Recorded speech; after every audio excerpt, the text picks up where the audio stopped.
এখন মা হওয়ার পর বুঝতে পারছি প্রত্যেকটা মায়ের আসলে কতখানি অবদান একটা বাচ্চা বড় করার পিছনে।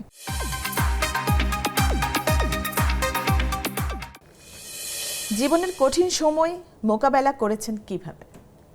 খুব ঠান্ডা মাথায়, এটা আমি আমার আম্মুর কাছ থেকে পেয়েছি।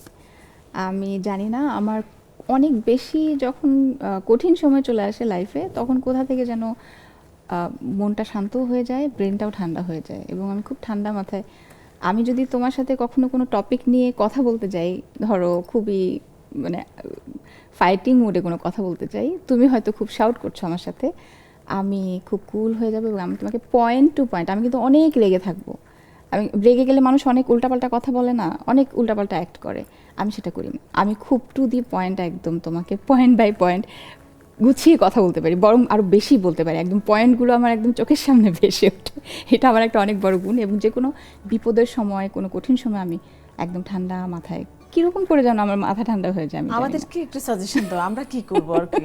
আমরা দেখা যায় খুব রেগে গেলে খুব লাউডলি কথা বলি, হয়তো যে কথাটা বলা উচিত না সেটাও বলে ফেলি, এতে কিন্তু রিলেশনটা একটু খুবই বাজে। কারণ হিট অফ দ্য মোমেন্টে মানুষ সবচেয়ে বেশি বাজে কাজটা, বাজে একটা ল্যাঙ্গুয়েজ ইউজ করে ফেলে, বাজে একটা অপমান করে কথা বলে ফেলে।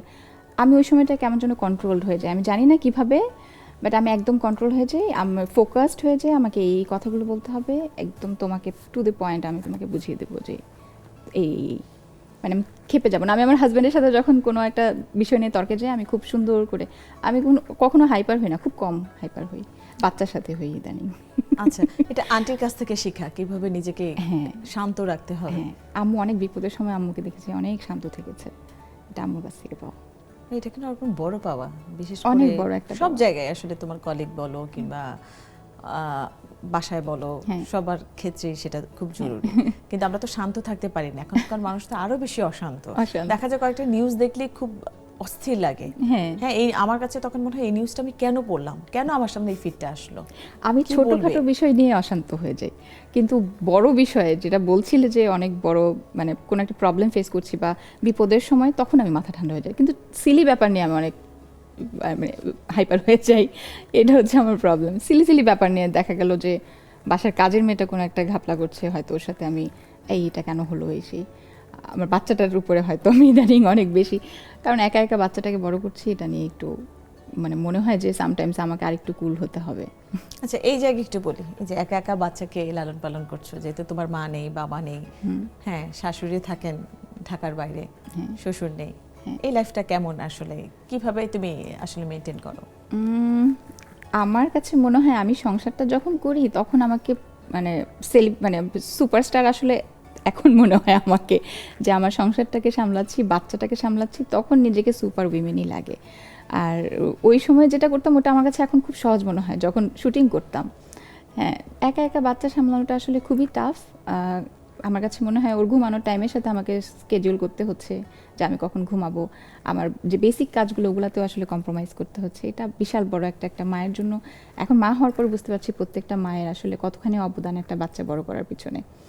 তো আছে আলহামদুলিল্লাহ, তারপরেও আমার কিছু হেল্পিং হ্যান্ড আছে, ওরা আমাকে অনেক সাপোর্ট করে। এভাবেই কেটে যাচ্ছে সময়। প্রতিদিন সকাল থেকে একেবারে রাত অবধি। আমি রিসেন্ট আমি আবার এমবিএও করেছি।